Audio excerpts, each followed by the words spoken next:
John Matthews never thought of himself as a risk-taker, but when the opportunity arose to buy an old apple orchard just outside Bristol, he jumped at the chance. A schoolteacher by trade, John saw it as a fresh start, a way for his family to leave behind the bustle of town life and get back to nature. The orchard, though neglected for decades, held a certain charm, its trees heavy with untended growth. His wife Evelyn was hesitant at first, but the low price and the promise of autumn harvests eventually won her over. Moving in was supposed to be peaceful, an escape, but from the very beginning, something felt off. The first thing that struck John was the stillness. The orchard, surrounded by thick woods, had an eerie quiet about it. Sure, he expected some level of calm being out in the countryside, but this was different. It was almost too quiet, like the land was holding its breath. The air felt thick, and even the wind seemed to avoid passing through the trees. At first he dismissed it. Maybe it was just his mind playing tricks on him. A new place could always feel strange, right? Soon enough, the subtle oddities started to pile up. The trees didn't seem to stay where they were supposed to. John would notice small things, a branch here, a trunk there, that seemed slightly off from where they'd been the day before. Probably just a trick of the light, he'd tell himself. Still, it felt strange, like the orchard had a life of its own, rearranging itself when no one was watching. Evelyn teased him about it, but even she couldn't deny that the air felt different at night. The whole place felt unsettled. As the first weeks of autumn passed, John noticed the apples. They were growing faster than they should, much faster. Huge, almost grotesque in their size, and the color, so deep it was almost unnatural. "They'll make great pies," Evelyn joked, but John couldn't shake the feeling that something was wrong. It didn't make sense. Why were they growing so quickly? And why did the orchard seem to thrive in a way that defied explanation? One evening, John found himself standing at the edge of the orchard, staring at the trees as the sun dipped behind the horizon. The shadows stretched long, and for a moment he could swear he saw one of the trees sway. No wind, no breeze, just a gentle, deliberate movement. His stomach tightened, and a wave of unease washed over him. He brushed it off, tried to laugh at himself for being so jumpy. But that night, lying in bed, he couldn't shake the feeling that the orchard was watching him. The next day, he brought it up to Evelyn, half joking, half serious. She laughed, but there was a nervous edge to her voice. "It's just your imagination, John. It's an old orchard, that's all." But the way she avoided eye contact told him that she was starting to feel it too. The trees weren't just trees. There was something beneath the surface, something waiting. And as the leaves began to turn from green to gold, the orchard seemed to come alive in ways John couldn't quite understand. That night, as they sat on the porch, the wind finally picked up, rustling the leaves in the trees. But instead of feeling relieved, John felt his heart race. The wind didn't sound right. It wasn't the soft, peaceful whisper of autumn air. It was more like a moan, a deep, unsettling sigh that seemed to carry with it a warning. Evelyn glanced at him, her eyes wide, as if she had heard it too. John forced a smile, but deep down, he knew they were no longer alone in the orchard. Something else had awakened with the changing season, and it wasn't done yet. The nightmares began innocently enough, strange dreams that John shrugged off as the result of stress from the move. At first, they were hazy, blurred images of the orchard at night, the trees swaying in the wind. But as the nights went on, the dreams became more vivid, more unsettling.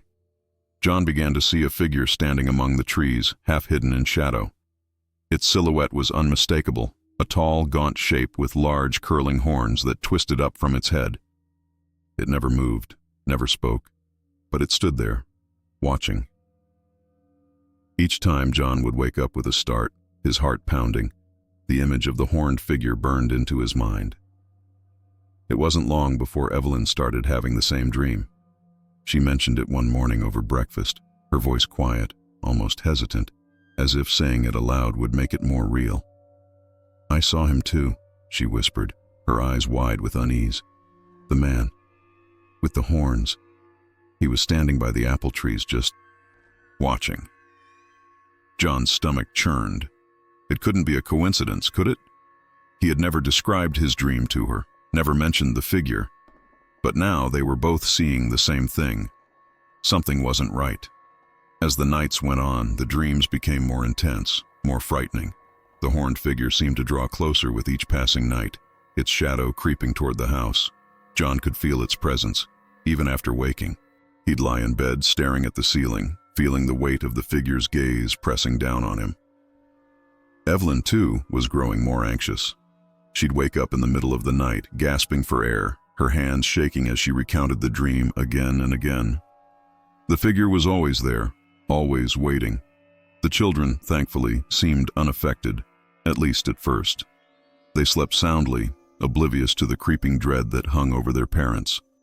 But soon strange things began happening during the day. John found deep claw marks on the trunks of the apple trees, as if something had scraped them in the night. Dead animals, small birds, squirrels, began appearing near the orchard's edge, their bodies twisted and broken. It was as if the land itself had become tainted, poisoned by something dark, something old. Evelyn tried to rationalize it. "It's just an old place," she said, though her voice wavered. "Maybe wild animals. Maybe it's nothing." But John knew better. The dreams, the claw marks, the dead animals. It was all connected. The horned figure wasn't just a figment of their imagination. It was real, and it was getting closer.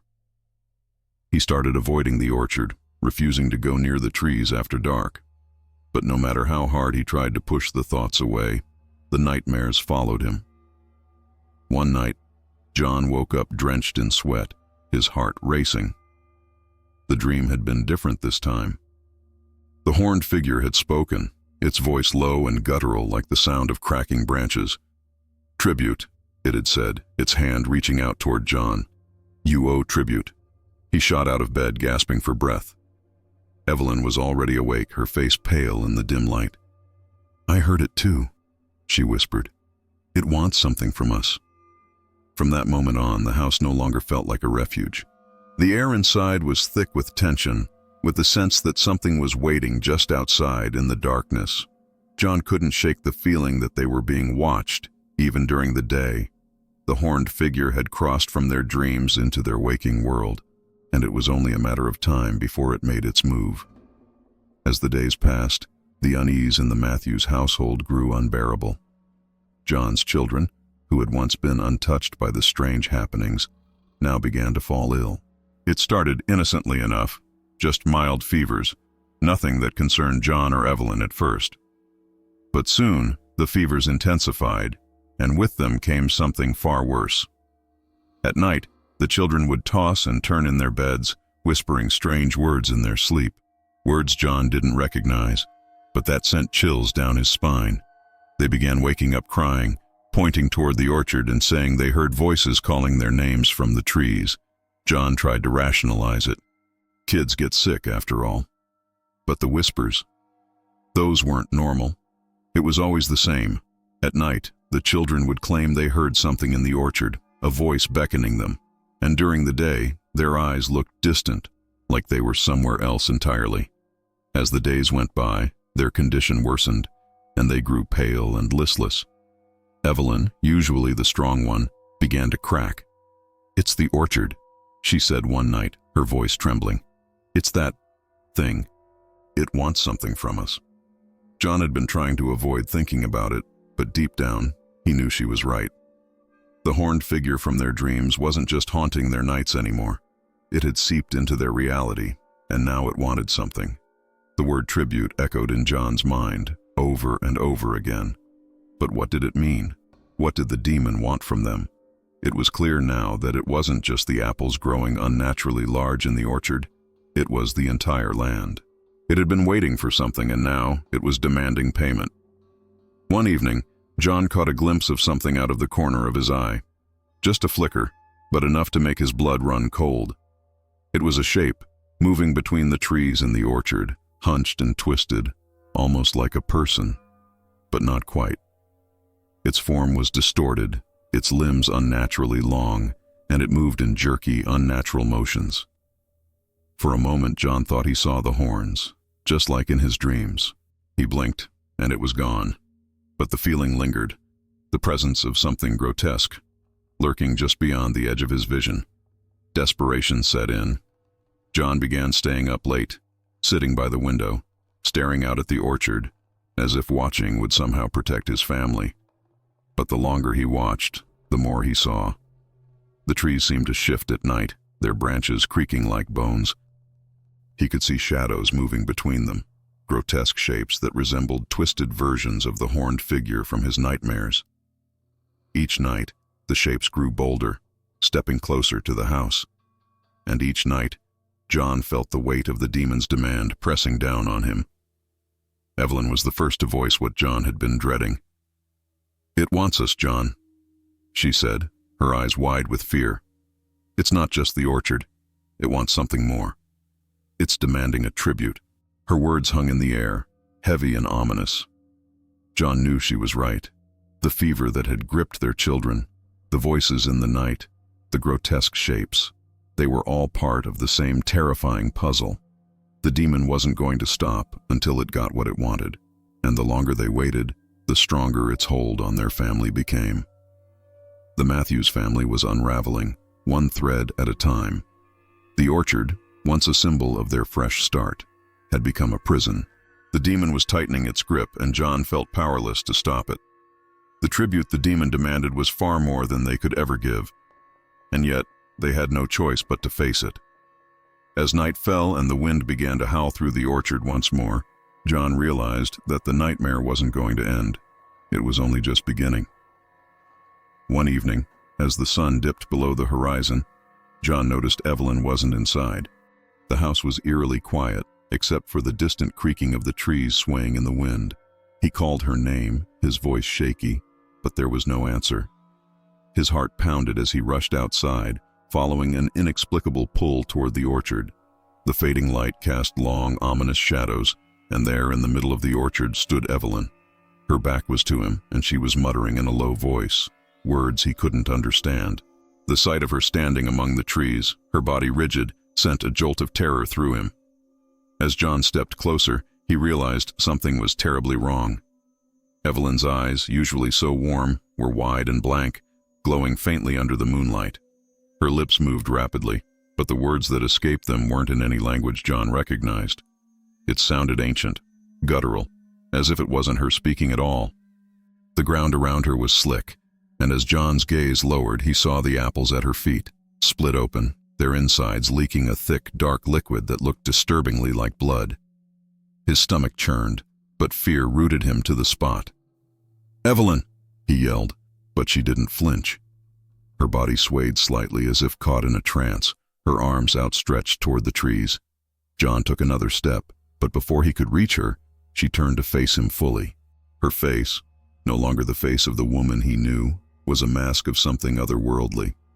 Her skin looked too pale, her features twisted in a way that was not human. She smiled, but it wasn't her smile.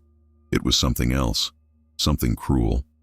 And then, without warning, she walked into the darkness of the orchard, disappearing between the trees as though she had become one with the land. John screamed her name, running after her, but she was gone. The trees groaned, their branches creaking as if in response to his anguish.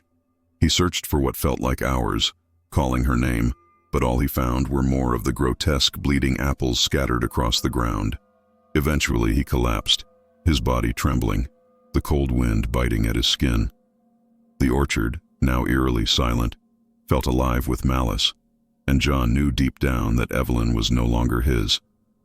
The demon had claimed her. The next morning, when John returned to the house, the children were different. Their eyes held the same blank, distant look that Evelyn's had the night before. They moved slowly, methodically, as though they weren't entirely aware of their surroundings. And worst of all, they spoke in the same ancient, guttural language that Evelyn had used. John's heart sank. His family was slipping away from him, one by one, and there was nothing he could do to stop it. The demon's grip on the orchard, and on his family, was growing stronger. As days passed, the orchard seemed to come alive in the most disturbing ways. The apples, now grotesque and pulsing, began to bleed from the trees themselves, their trunks seeping with dark red liquid. The air grew heavy with the scent of decay, and the wind carried whispers that chilled John to the bone. The house, once a place of safety, now felt like a cage. John's children wandered through the rooms in silence, their eyes glazed over, as if they were waiting for something. John knew the truth. The demon wasn't just demanding a tribute, it was consuming his family. John was left with a horrifying realization.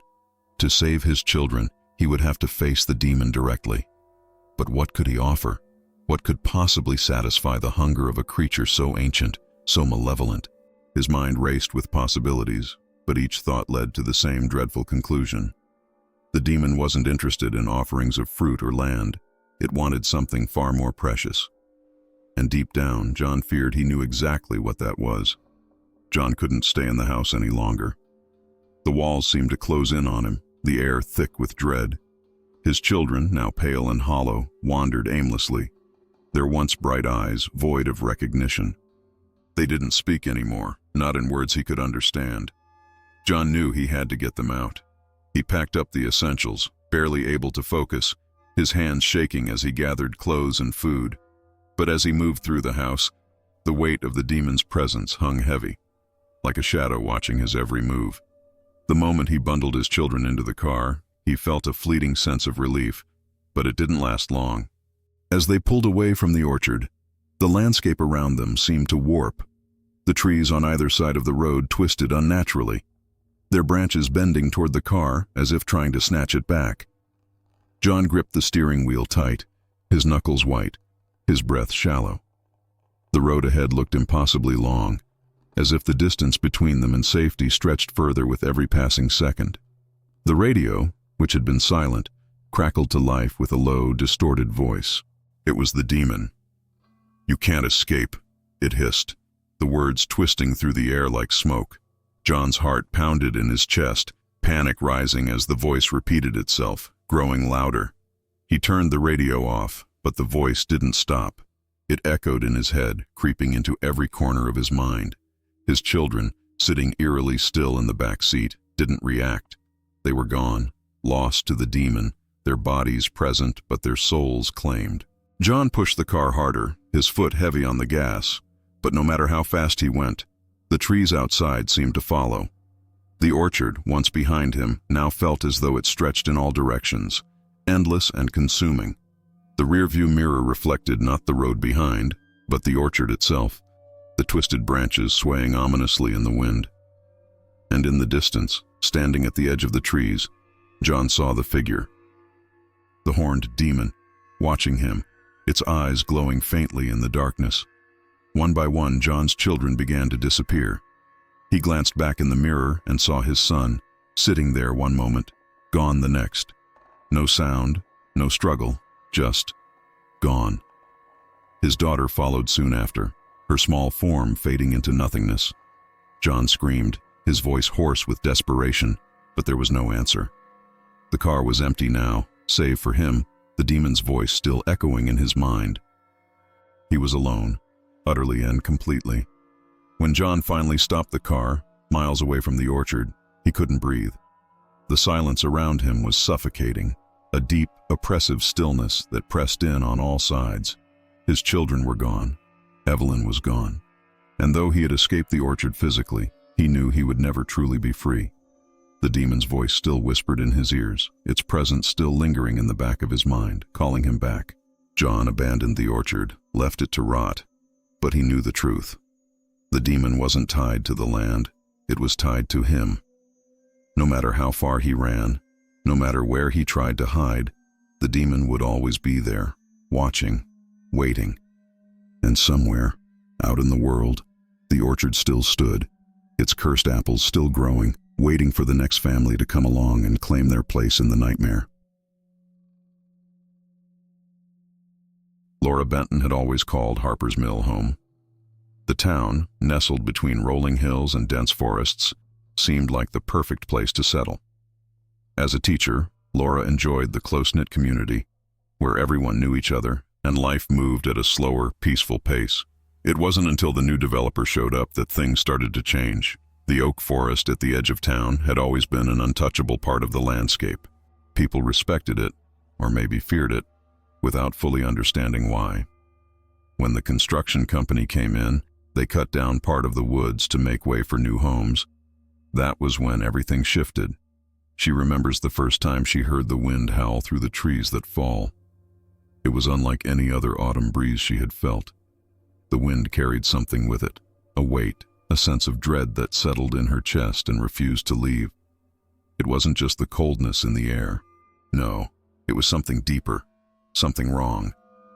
Laura dismissed it at first, like many others in town, thinking it was just the usual seasonal change. But then the wind came again the next night, and the night after that.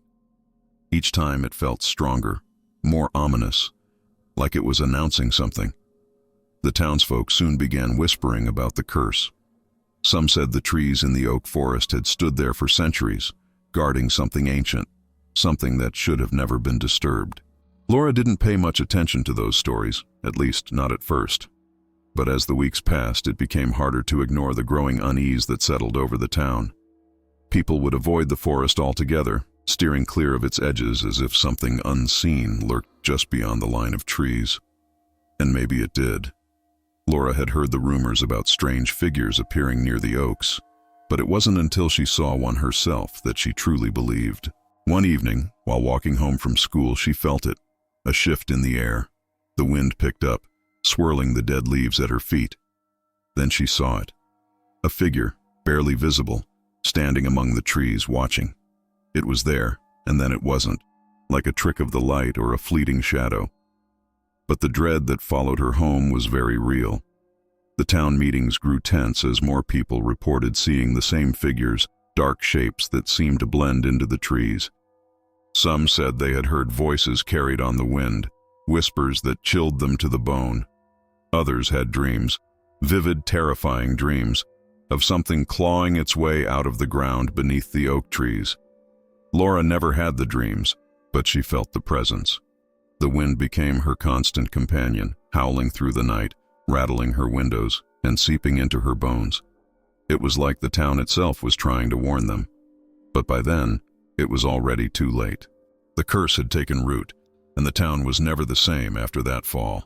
As autumn deepened and the winds grew stronger, Harper's Mill began to change in ways no one could ignore.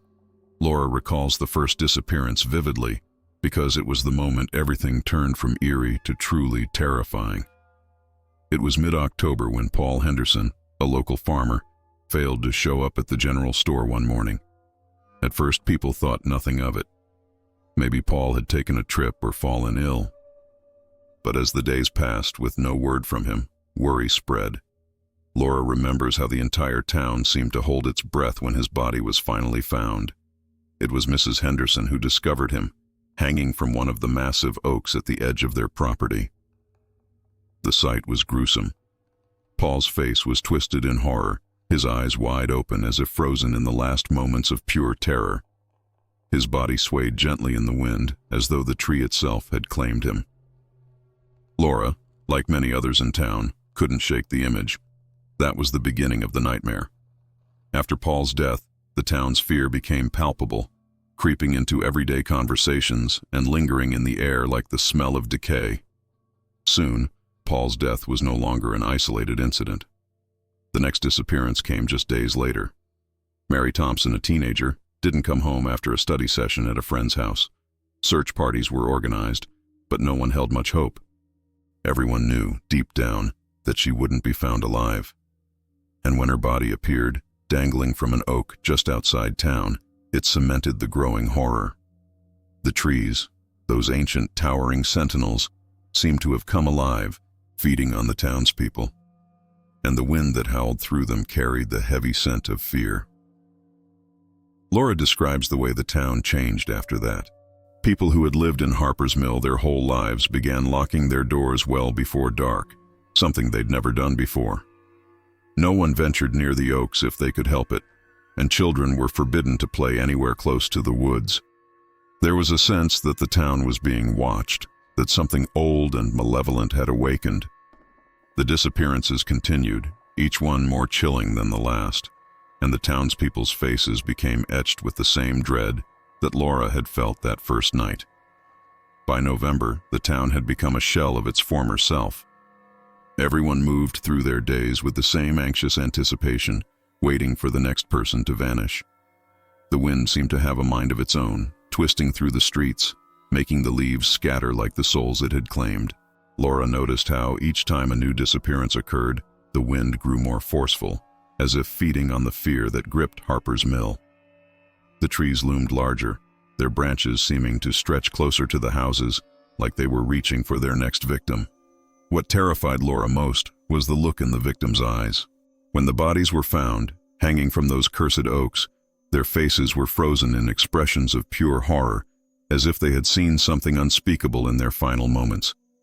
And each time, the twisted branches seemed to tighten around the bodies, like the trees were taking them in, claiming them as part of the land. The curse had fully wrapped itself around Harper's Mill, and there was no shaking its grip. By the time the third body was found, Laura had started seeing the figures herself. They weren't just the dark silhouettes people whispered about. They were something far worse. She first saw one late in the evening, just after the sun had dipped below the horizon. She had been walking back from her classroom, clutching her coat tightly as the wind picked up. The oaks, standing like tall, ominous guardians at the edge of town, seemed to sway with a life of their own. That's when she saw it, standing between the trees, barely visible, but undeniably there. It wasn't human, not entirely. The figure was twisted, almost as though its body had been broken and put back together in all the wrong ways. Its limbs were too long, its movements too unnatural. What frightened Laura the most were its eyes, two glowing orbs that pierced through the dusk, locking onto her as if they could see straight into her soul. She froze, her breath catching in her throat. For a moment she thought she was imagining it, that the fear and tension of the past weeks had finally gotten to her. But the figure didn't disappear. It stood there, staring, waiting. Over the next few days, others started seeing the figures too. They seemed to move in unison with the wind, appearing only when the air turned cold and the leaves swirled violently through the streets. Laura noticed a pattern. Every time the wind howled, the figures came closer, as though they were being summoned by it. The townspeople began reporting sightings more frequently, some claiming they had seen the figures right at the edge of their property, watching silently from the shadows. And always, those glowing eyes. The figures weren't just apparitions. They felt real, tangible, like they could step out of the woods at any moment and cross into the town. Their presence seemed to grow stronger with each passing day, as if the boundary between the living and whatever they were was thinning.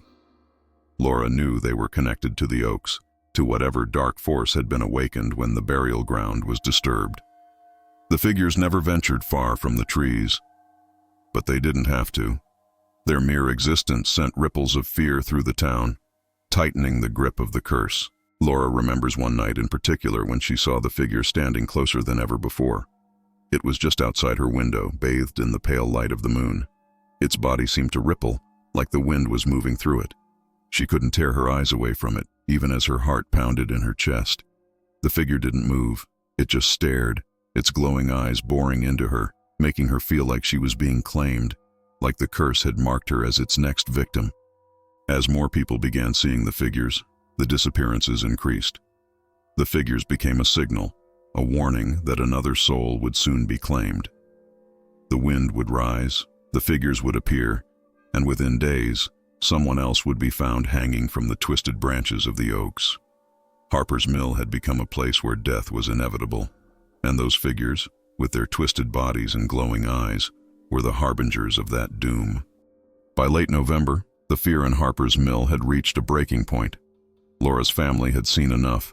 The figures, the disappearances, and the constant, relentless howling of the wind, it was too much to bear. Her parents insisted they had to leave the town, escape the curse before it consumed them too. They packed hastily, throwing essentials into the car with trembling hands. Laura wasn't sure if running was the right choice, but the thought of staying another night, hearing that dreadful wind rattle their windows, made her skin crawl. They had to go. There was no other option. It was late afternoon when they left, hoping that fleeing in the daylight would give them a better chance. The wind was eerily calm as they drove past the oak forest, the dead trees standing like sentinels, watching their departure. Laura kept her eyes on the road ahead, trying not to look back. She could feel the weight of something behind her, like unseen eyes tracking their every movement. As they left the town's edge, her heart started to ease. Maybe they would be the ones to escape. Maybe it wasn't too late, but the relief was short-lived. Just a few miles out of town, the wind began to pick up again, softly at first, like a whisper on the breeze. Then it grew louder, more insistent, as though the air itself was chasing them. The trees lining the road swayed violently, their branches reaching out toward the car like skeletal fingers. Laura gripped the seat, her knuckles white, as the wind howled around them, pushing against the car as if trying to force them to stop. It was no ordinary storm. The wind was alive, a force with intent, and it didn't want them to leave. Her father pressed his foot harder on the gas, but the wind was relentless. It battered the car, screaming through the cracks in the windows, rattling the doors like something was trying to get in. Laura's heart raced as she glanced out the window, expecting to see the figures from the forest standing along the roadside. But there was nothing, just the trees and the wind. Yet it felt like something was out there, hidden in the storm, pursuing them with malevolent intent. Every gust of wind felt like a hand trying to pull them back. It was then that Laura realized they weren't just fleeing the town. The curse had followed them. The wind that howled through Harper's Mill wasn't confined to the boundaries of the town or the oak forest. It was everywhere. No matter how far they drove, it would find them.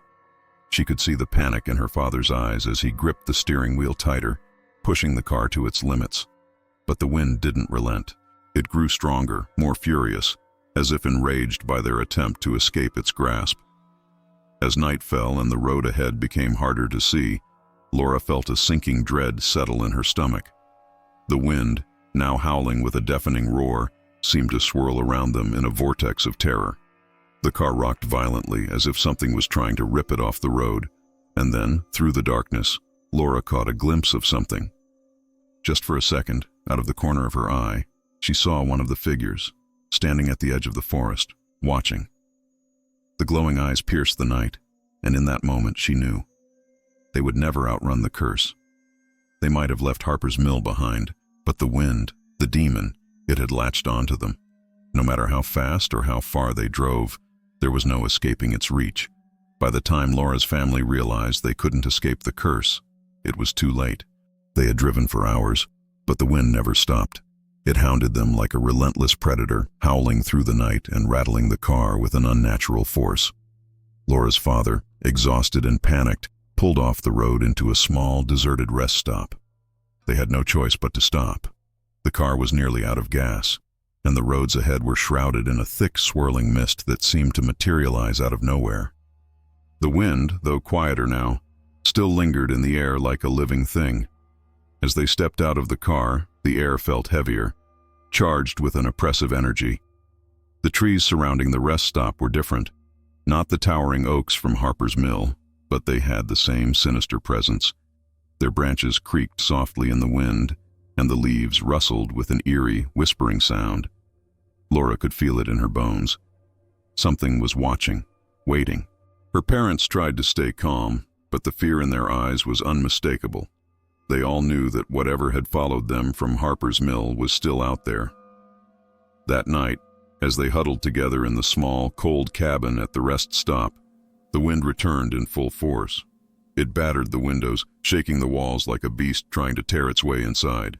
Laura's mother clutched her rosary, muttering prayers under her breath, while her father paced the room, checking the locks over and over. But deep down, Laura knew the locks wouldn't hold. The wind didn't care about walls or doors. It was everywhere, surrounding them, and it was only a matter of time before it took what it wanted. As the hours dragged on, Laura started to hear the familiar creaking. It was faint at first, almost drowned out by the howling wind, but it grew louder with each passing minute. She knew that sound all too well. It was the sound of the oaks, those cursed trees, reaching out for them. The branches scraped against the windows, tapping like bony fingers, and in the shadows, Laura could see them, the figures, twisted, broken forms, their glowing eyes fixed on the cabin. They were here. The demon had found them. One by one, Laura's family members succumbed to the terror. Her mother was the first to go, found lifeless the next morning, her face frozen in the same grotesque expression of horror that the victims in Harper's Mill had worn. Her father followed soon after, disappearing without a trace, leaving nothing behind but the distant echo of the wind. Laura was the last. She knew she couldn't run anymore. The wind had claimed everything she loved, and now it was coming for her. She could feel its cold breath on her skin, the tug of the unseen force that had haunted her since the day they left Harper's Mill. Sitting alone in the cabin, Laura wrote her final words, knowing the demon was near. The wind howled outside, louder than ever, rattling the door like it was about to burst open. She could see the trees swaying violently, their branches stretching toward her like claws, and the figures, those twisted, nightmarish forms, stood just beyond the edge of the light, waiting. Laura wasn't afraid anymore. There was no use fighting. She knew, as surely as she knew the sun would rise, that the wind would take her next. And as it did, the curse would live on, finding new victims to claim. The last thing Laura saw before the wind finally claimed her was the trees, those ancient oaks that had followed her family across miles, across towns, looming larger than ever. Their branches swirled in the wind, and the figures moved among them, watching, waiting. The demon wasn't done. It never would be. The curse would keep hunting, keep taking, and no one would ever be safe. Paul Daniels had never thought he'd be the type of person to believe in ghost stories. After all, he taught history, not myths, and preferred facts over fantasy. But there he was, in the small, sleepy town of Bennington, recounting the tale that had haunted him for years. Oakwood Manor was a place everyone in town knew about, but nobody dared to visit, at least, not during the fall. It was said that the mansion came alive every year when the leaves began to turn, but Paul never bought into those superstitions. That is, until he and his friends made the reckless decision to explore it. Oakwood Manor sat at the edge of town, surrounded by thick gnarled trees that seemed to hold the weight of decades of decay. It was one of those places you'd pass by during a scenic drive and feel a chill crawl down your spine, but you wouldn't quite know why. The house had been abandoned for decades after a tragic fire killed several children. The town never recovered from the loss, and Oakwood Manor was left to rot, becoming a landmark of eerie folklore. Every fall, there were whispers of people hearing children's laughter in the dead of night. Paul had always dismissed it as the wind or animals moving through the old trees. On that fateful autumn night, it was Paul's idea to check out the mansion. His friends, Jason, Matt, and Emily, were just as skeptical as he was, but they couldn't resist the thrill.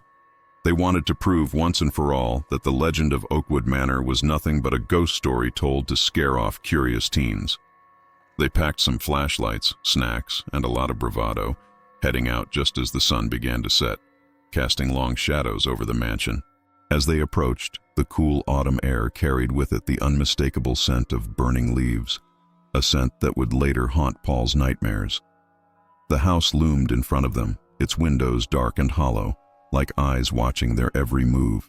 The old wood creaked under their footsteps as they made their way up the front porch. The door, heavy with age and neglect, groaned open as if it had been waiting for them. Paul couldn't shake the feeling that they had crossed a line the moment they stepped inside. The air felt thick, like walking through water, and a suffocating silence settled around them. It was then that Paul realized Oakwood Manor was more than just an old house. It was a place stuck between life and death, waiting for its next visitors. At first, everything seemed normal, albeit unsettling. Dust covered every surface, and cobwebs stretched across corners like intricate, forgotten tapestries. The house had been abandoned for so long that nature had begun to claim it. Vines crept through broken windows, and leaves littered the floor, crunching underfoot. Still, nothing about it screamed haunted. They wandered through room after room, each more dilapidated than the last, and Paul felt a sense of relief creeping in. Maybe, just maybe, the stories weren't true after all. But then, they reached the grand staircase. It rose before them like a path into the abyss, its banister twisted and charred, evidence of the fire that had taken so many lives. Paul felt a sudden unease settle in his gut, but he brushed it off. This was what they came for, the proof that there was nothing to fear. They started up the stairs, their flashlights barely cutting through the thick darkness that seemed to cling to the air like a living thing. It was then that Paul heard it, faint but unmistakable, the sound of children laughing somewhere in the distance. He stopped, turning to his friends, but their faces showed no sign of hearing it. "Did you guys hear that?" he asked, his voice breaking the heavy silence. They shook their heads, and Paul laughed it off, though it was more to convince himself than anyone else. Maybe it was the wind, or maybe his mind was playing tricks on him. But deep down, he knew something wasn't right. As they continued up the stairs, the feeling of being watched grew stronger, like eyes following them from the shadows. Oakwood Manor wasn't just an abandoned house. It was alive, and it had been waiting for them. As they reached the top of the staircase, the oppressive silence only grew heavier. The air felt like it was pressing in on them, thick with dust and something else, something Paul couldn't quite name. Jason was the first to break the uneasy quiet, muttering under his breath about how the place looked more run down than he had expected. Emily, always the skeptic, was quick to chime in with a laugh, dismissing the whole thing as a bad prank someone must have pulled years ago. But then, they turned the corner into the hallway, and everything changed. The hallway stretched before them, long and dark, with doors lining both sides like the gaping mouths of forgotten memories. Paul led the way, his flashlight beam cutting through the gloom, but the light seemed weaker here, like the darkness was swallowing it whole. It was then that Paul saw it, a shadow, quick and fleeting, darting across the far end of the hallway. He froze, his heart skipping a beat, but when he blinked, it was gone. "Did you see that?" he whispered, but Jason and Matt just shrugged. Emily, ever practical, told him it was probably just a trick of the light. They pressed on, but Paul couldn't shake the feeling that something was watching them, lurking just out of sight. The further they walked, the colder the air became, like the house itself was draining the warmth from their bodies. Then, out of nowhere, Emily stopped in her tracks. "Did you hear that?" she asked, her voice barely above a whisper. Paul hadn't heard anything, but the look on her face told him she wasn't joking. She swore she heard faint laughter, the kind of light, playful giggle that children make when they're hiding. But when she shone her flashlight down the hallway, there was nothing, only dust and shadows. The mood shifted after that. What had started as a fun, adventurous night was quickly becoming something much darker. Jason, usually the bravest of the group, started getting antsy, suggesting they head back. "This place is giving me the creeps," he admitted, and for the first time, Paul saw a flicker of fear in his eyes. Matt, on the other hand, was still all bravado, insisting they keep exploring. "Come on, man," he said, clapping Paul on the shoulder. "We haven't even found anything cool yet." But then Jason disappeared. One moment he was right there, walking beside Paul, and the next he was gone, without a sound, without a trace. Paul's stomach dropped. They called his name, their voices echoing down the hallway, but the only answer was the creak of old wood and the wind rustling through the broken windows. Panic set in. Paul's flashlight flickered, and for a split second he thought he saw something, no, someone, standing at the end of the hallway, just where the shadow had been before. It was gone before he could get a good look, but his skin crawled all the same. Emily's voice trembled as she called out for Jason again, but the silence that followed was deafening. Matt's face had gone pale, his earlier confidence evaporating into thin air. "We need to find him," Paul said, trying to keep the fear from seeping into his voice, but even he didn't believe they would. Something was very wrong in Oakwood Manor, and Jason wasn't the first person to go missing here. Paul's thoughts raced as they turned to head back, but the hallway felt different now, darker, longer, like it was stretching out before them. As they walked, Paul couldn't help but feel like they were being herded, like something was guiding them deeper into the house. His skin prickled, and the urge to run grew stronger with every step. Emily, who had been so skeptical just minutes ago, now clung to Paul's arm, her face tight with fear. Matt was uncharacteristically quiet, his eyes darting around as if he expected something to jump out at them at any moment. And then, just as they neared the staircase, Paul saw it again, the shadow. This time it didn't vanish. It stood there, at the edge of the light, waiting. As they neared the stairs, the air grew colder, unnaturally so, and with each step, the atmosphere seemed to thicken, pressing down on them like an invisible weight. Paul's flashlight flickered again, casting erratic beams of light across the decaying walls. But this time, it wasn't just shadows that danced in the darkness. No, there were figures now. Small, barely perceptible, lingering just at the edge of their vision. Paul's heart raced, but he didn't want to say anything. Not yet. He didn't want to scare Emily or Matt any more than they already were. It was Emily who broke the silence first. She froze, gripping Paul's arm tightly, her voice barely a whisper. "Do you smell that?" she asked, her eyes wide and panicked. Paul hadn't noticed it at first, but as he took a deep breath, the acrid scent of burning wood filled his nostrils. It wasn't the comforting smell of a bonfire or fireplace. It was sharp, suffocating, like the remnants of a fire long extinguished. Matt, who had been nervously glancing around, now stopped in his tracks too. "What the hell is that?" he muttered, his voice unsteady. And then came the sound. It was faint at first, barely audible, but as they stood there in the suffocating silence, it grew louder, a rhythmic tapping, like footsteps, small and light, as if children were running just out of sight. Paul's throat tightened. His mind raced back to the stories he had heard about the fire, about the children trapped inside the manor. "We need to go," he said, his voice urgent now. But before they could move, they heard it. Laughter.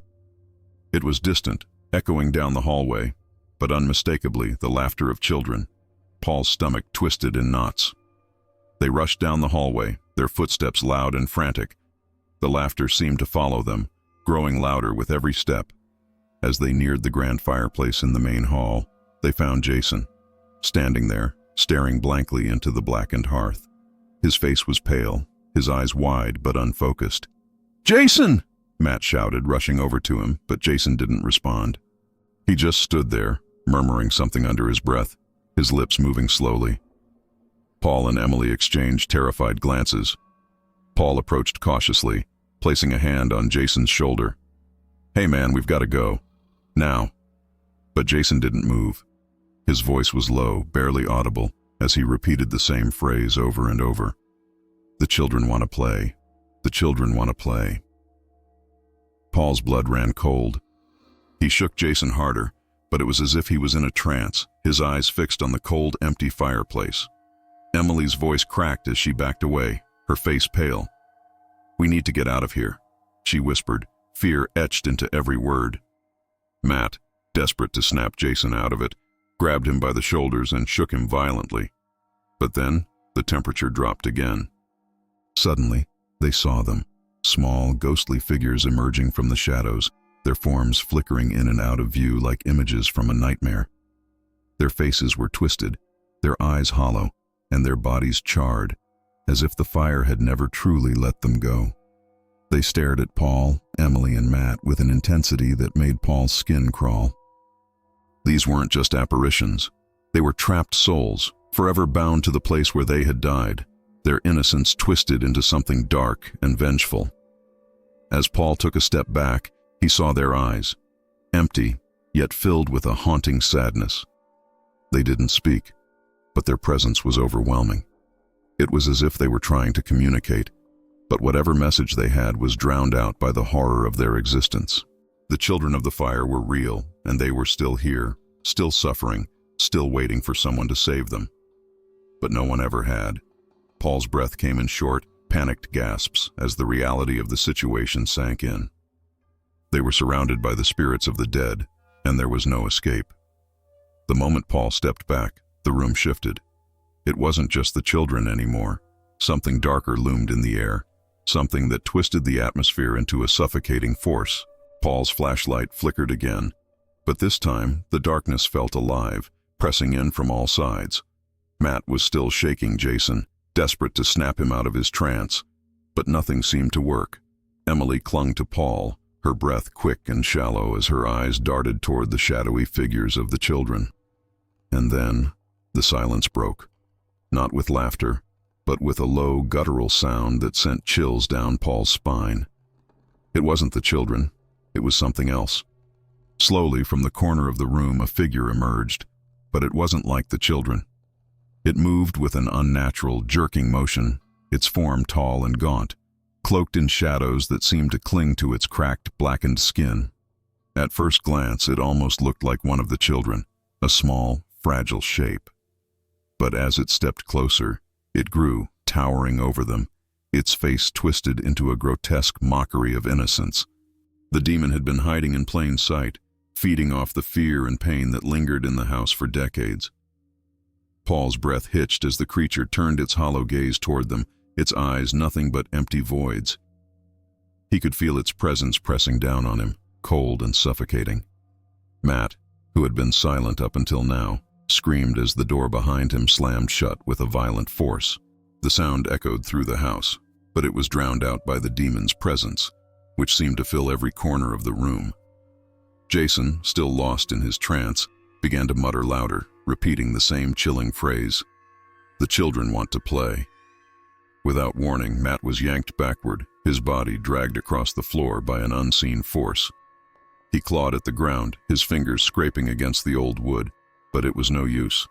The demon's grip was too strong. Paul and Emily watched in horror as Matt was pulled into the darkness, the door slamming shut behind him. His screams echoed for a moment, and then silence. The room was deathly quiet, save for the faint sound of Jason's muttering and the oppressive beat of Paul's own racing heart. Panic surged through Paul. "We have to get out of here," he whispered, though his voice felt weak in the face of the terror that filled the room. But the demon wasn't done with them. It stood still for a moment, watching, almost as if it was toying with them, feeding off their growing fear. Paul grabbed Emily's hand, pulling her toward the door, but as soon as they reached it, it slammed shut again. The demon's power was everywhere, controlling the house, twisting it into a living nightmare. Paul turned back to Jason, who was now standing completely still, his eyes wide but vacant. It was as if the demon had consumed him from the inside, leaving behind only an empty shell. The children's figures flickered in and out of view, but they weren't coming any closer. It was the demon that held control now, and it was feeding off the terror it had created, drawing strength from the fear that radiated from Paul and Emily. Paul felt like a trapped animal, every instinct in his body screaming at him to run, but there was nowhere to go. The house had become a prison, and the demon held the key. Emily let out a sob, her body shaking with fear. "We're not going to make it out, are we?" she whispered, her voice barely audible. Paul didn't answer. He didn't have to. The truth hung heavy in the air. The demon had been here for decades, feeding off the souls of the children, trapping them in an endless cycle of torment. Now it had new prey, and Paul could feel its eyes on him, could feel the way it relished their fear. This was no ghost story. It was real, and they were part of it now. Paul's heart pounded in his chest as the realization hit him. They were trapped. The demon's presence filled the room like a thick, suffocating fog, its dark gaze locking on them. Emily's hand trembled in his, her face pale and streaked with tears. Every instinct in his body told him to run, but there was nowhere to go. The door had slammed shut, trapping them inside the hellish nightmare that Oakwood Manor had become. And worse still, Jason stood motionless, his eyes vacant, as if his very soul had been sucked dry by the demon's twisted power. Without thinking, Paul lunged at the door, yanking at the handle with all his strength, but it wouldn't budge. The demon's control over the house was absolute. Emily let out a sob behind him, and Paul turned to see her crumpled to the floor, her body shaking with fear. "We're not getting out," she whispered, her voice broken. The weight of those words crushed Paul. But he wasn't ready to give up, not yet. The demon might have the upper hand, but there had to be a way. There had to be. Suddenly the room felt colder, and Paul realized the children were gone. The shadows where their figures had flickered were now empty. It was just the demon now, no more playing, no more toying with them. It was time to finish what it had started. Paul felt a surge of adrenaline, pulling Emily to her feet as he backed toward the window. If the door wouldn't open, maybe they could break through the glass. But as his fingers brushed the windowsill, a sharp pain shot through his hand. He recoiled, realizing the glass was ice cold, almost burning to the touch. The house wasn't just haunted, it was alive, feeding off their despair. Emily's breathing grew shallow, her fear swallowing her whole. "Paul, I can't stay here," she choked out, her voice barely a whisper. But Paul didn't have time to respond. The demon moved, slow, deliberate, like it knew there was no rush. Its cracked, blackened skin shimmered in the dim light, its hollow eyes fixed on them with a hunger that sent a wave of nausea through Paul's stomach.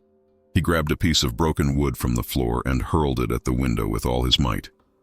The glass shattered, and for a brief moment, cold autumn air rushed in, a fleeting sense of freedom. "Go!" Paul shouted, shoving Emily toward the broken window. She scrambled through, her body shaking as she crawled onto the porch roof. Paul turned to Jason one last time, but the blank look in his friend's eyes told him everything he needed to know. Jason was gone. With a sick feeling in his gut, Paul followed Emily out the window, the fresh air hitting him like a slap to the face. For a moment, he thought they might actually escape. But then, just as they reached the edge of the roof, Emily screamed. Paul whipped around to see the demon's hand reaching through the broken window, its twisted, gnarled fingers wrapping around Emily's ankle. Her scream pierced the air as she was dragged back inside, her nails clawing at the roof's edge, desperate for escape.